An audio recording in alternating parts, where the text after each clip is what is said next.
Hello friends, please ಕಿಚನ್ಗೆ ತಮಗೆಲ್ಲರಿಗೂ ಸ್ವಾಗತ. ಮನೆಯೊಳಗೆ ತೆಗ್ದಿರೋ ಹಾಲಿನ ಕೆನೆಯಿಂದ ಒಂದು 2-3 ನಿಮಿಷನಾಗ ಪರ್ಫೆಕ್ಟಾಗಿ ಬೆಣ್ಣೆನ ಹೆಂಗೆ ತೆಗಿಬೋದು ಮತ್ತು ಉಳಿದಿರೋ ಮಜ್ಜಿಗೆಯಿಂದ ಮಜ್ಜಿಗೆ ಸಾರು, ಮಸಾಲ ಮಜ್ಜಿಗೆ ಅಲ್ಲದೆ ಮತ್ತು ಏನು ಮಾಡ್ಬೋದು ಅಂಥೇಳಿ ಇವತ್ತು ನೋಡೋಣಂತೆ. ನಾನಿಲ್ಲಿ ಒಂದು 8 ದಿವಸದಿಂದ 1 ಲೀಟ್ರಷ್ಟು ಹಾಲಿಂದ ಕೆನೆನ ಒಂದು 8 ದಿವಸದಿಂದ ಸ್ಟೋರ್ ಮಾಡಿ ಇಟ್ಟಿದ್ದೆ. ಈಗ ಇದನ್ನು ಫ್ರಿಜ್ನಾಗಿಂದ ತೆಗೆದು ಭಾಳ ಹೊತ್ತು ಹೊರಗಿಡಬಾರ್ದು. ಫ್ರಿಜ್ನಾಗಿಂದ ತೆಗೆದ ಮೇಲೆ ಡೈರೆಕ್ಟಾಗಿ ಇದನ್ನು ಮಿಕ್ಸಿ ಜಾರಿಗೆ ಹಾಕ್ಕೊಂಡ್ಬಿಡ್ಬೇಕು. ಯಾಕಂದರೆ ಇದು ತಣ್ಣಗೆ ಇತ್ತಂದರೆ ಗ್ರೈಂಡರ್ನಾಗ ನಾವು ಬೆಣ್ಣೆ ತೆಗಿಯೋ ಮುಂದೆ ಇದು ಎಷ್ಟು ತಣ್ಣಗೆ ಇರ್ತೈತಲ್ಲ ಫ್ರಿಜ್ನಾಗಿಂದ ತೆಗೆದ ಮೇಲೆ ಅಷ್ಟು ಜಲ್ದಿ ಬೆಣ್ಣೆ ಬರ್ತೈತಿ. ಅದಕ್ಕೆ ಇದನ್ನು ಮಿಕ್ಸಿ ಜಾರಿಗೆ ಹಾಕ್ಕೊಂಡು ಈಗ ಇದಕ್ಕೆ ನೀರು ಏನು ಯೂಸ್ ಮಾಡಬಾರ್ದು. ಇದನ್ನು ಹಂಗೆ ಗ್ರೈಂಡ್ ಮಾಡಿ ತೊಗೋಬೇಕು. ಒಂದು 2-3 ನಿಮಿಷ ಗ್ರೈಂಡ್ ಮಾಡಿದ ಮೇಲೆ ಈ ರೀತಿ ಗಟ್ಟಿ ಆಗ್ತೈತಿ. ನಾವು ಯಾವುದೂ ನೀರದು ಯೂಸ್ ಮಾಡಿಲ್ಲ. ಈ ರೀತಿ ಗಟ್ಟಿಯಾಗೋ ಮಟ್ಟ ಇದನ್ನು ಗ್ರೈಂಡ್ ಮಾಡ್ಕೋಬೇಕು. ಆಮೇಲೆ ನಾವು ಗ್ರೈಂಡರ್ನ ಭಾಳ ಹೊತ್ತು ರನ್ ಮಾಡಬಾರ್ದು. ಯಾಕಂದ್ರೆ ಭಾಳ ಬಿಸಿ ಆತ ಜಾರ್ ಅಂತಂದ್ರೆ ಅಥವಾ ಗ್ರೈಂಡರ್ ಭಾಳ ಬಿಸಿ ಆತಂದ್ರೆ ಬೆಣ್ಣೆ ಜಲ್ದಿ ಬರೋಂಗಿಲ್ಲ. ಈಗ ಇದಕ್ಕೆ ಒಂದು 7-8 ಐಸ್ ಕ್ಯೂಬ್ ಹಾಕ್ಕೊಂಡೇನಿ. ನೀರು ಯೂಸ್ ಮಾಡತ್ತಿಲ್ಲ, ಐಸ್ ಕ್ಯೂಬ್ ಹಾಕೋಬೇಕು. ನೋಡಿರಿ, ಮತ್ತೆ 2-3 ನಿಮಿಷ ರನ್ ಮಾಡಿದ್ರೆ ಪರ್ಫೆಕ್ಟಾಗಿರೋ ಬೆಣ್ಣೆ ರೆಡಿ ಆಯಿತು.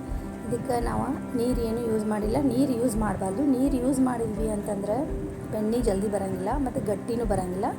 ಐಸ್ ಕ್ಯೂಬ್ ಹಾಕಿ ಒಂದು 2-3 ನಿಮಿಷ ಮಿಕ್ಸಿ ಜಾರ್ನ ನಾವು ರನ್ ಮಾಡಿದ್ವಿ ಅಂತಂದ್ರೆ ಪರ್ಫೆಕ್ಟಾಗಿರೋ ಬೆಣ್ಣೆನ ತೆಗಿಬೋದು. ಭಾಳ ಹೊತ್ತು ನಾವು ಗ್ರೈಂಡ್ ಮಾಡಬೇಕು ಅಂತಿಲ್ಲ, ಭಾಳ ಹೊತ್ತು ಗ್ರೈಂಡ್ ಮಾಡಲೂಬಾರ್ದು.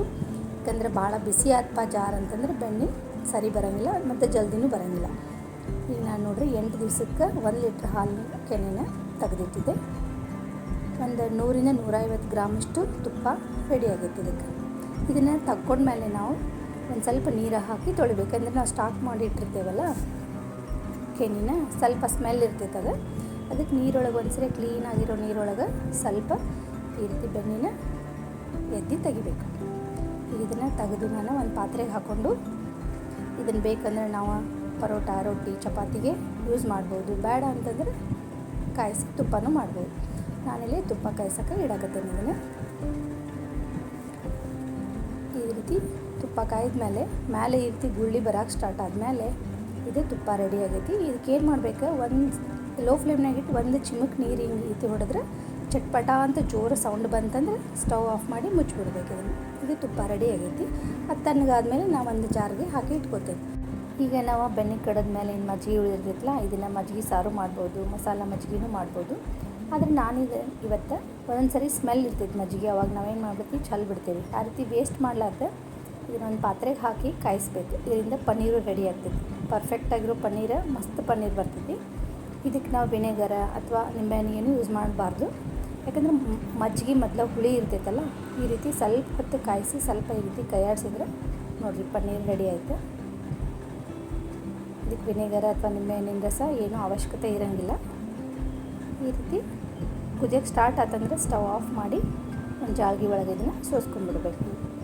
ನಾವು ಪನ್ನೀರು ಹಾಲು ಒಡಿಸಿ ಪನ್ನೀರು ತೆಗಿತೇವಲ್ಲ, ನಾವು ಬೆಣ್ಣೆ ತೆಗೆದಿರೋ ಮಜ್ಜಿಗೆಯಿಂದ ಪನ್ನೀರನ್ನು ತೆಗಿಬೋದು.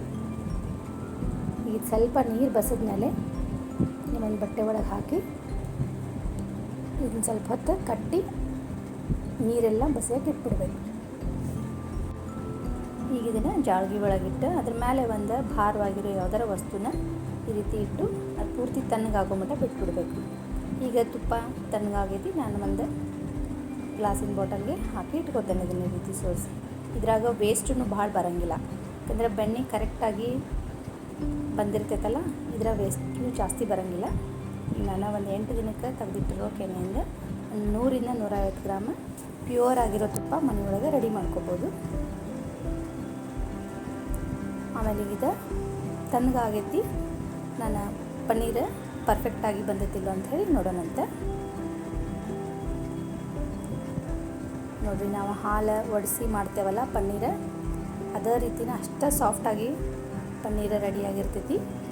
ಇದನ್ನು ನಾವು ಪನ್ನೀರ್ ಪರೋಟ ಇಲ್ಲ ಪನ್ನೀರ್ ಬುರ್ಜಿ ಅಥವಾ ಪನ್ನೀರದ್ದು ಯಾವುದೇ ಪದಾರ್ಥ ಬೇಕಂದ್ರೆ ಇದರಿಂದ ನಾವು ಮಾಡ್ಬೋದು. ನಾನು ಸ್ವಲ್ಪ ಕಡಿಮೆ ಕ್ವಾಂಟಿಟಿ ಒಳಗೆ ಬಂದಿದ್ದಿದೆ. ನಾವು ಹಾಲು ಜಾಸ್ತಿ ಇತ್ತು, ಕೆನೆ ಜಾಸ್ತಿ ಇತ್ತಂದರೆ ಜಾಸ್ತಿನೂ ಬರ್ತಿತ್ತು ಮತ್ತು ಸಾಫ್ಟಾಗಿರೋ ಪನ್ನೀರ ರೆಡಿ ಆಗ್ತೈತಿ. ಅಷ್ಟು ರುಚಿಯಾಗಿಯೂ ಇರ್ತೈತಿ. ಸೊ ನೀವು ಯಾವ ಬೇರೆ ಬೇರೆ ವಿಧಾನದಾಗ ಬೆಣ್ಣೆನ ತೆಗಿತೀರಿ ಅನ್ನೋದನ್ನು ನನ್ನ ಜೊತೆ ಶೇರ್ ಮಾಡಿಕೊಡ್ರಿ. ಆ ವಿಧಾನನ ನಾವು ಒಂದ್ಸರಿ ಟ್ರೈ ಮಾಡ್ತೀನಿ. ಈ ವಿಡಿಯೋ ಇಷ್ಟ ಆಗಿದ್ದರೆ ಲೈಕ್ ಮಾಡಿರಿ, ಶೇರ್ ಮಾಡಿರಿ. ಇನ್ನಷ್ಟು ಹೆಚ್ಚಿನ ರೆಸಿಪಿಗಳಿಗಾಗಿ ಚಾನಲ್ನ ಸಬ್ಸ್ಕ್ರೈಬ್ ಮಾಡೋದನ್ನು ಮರಿಬೇಡ್ರಿ. Thank you.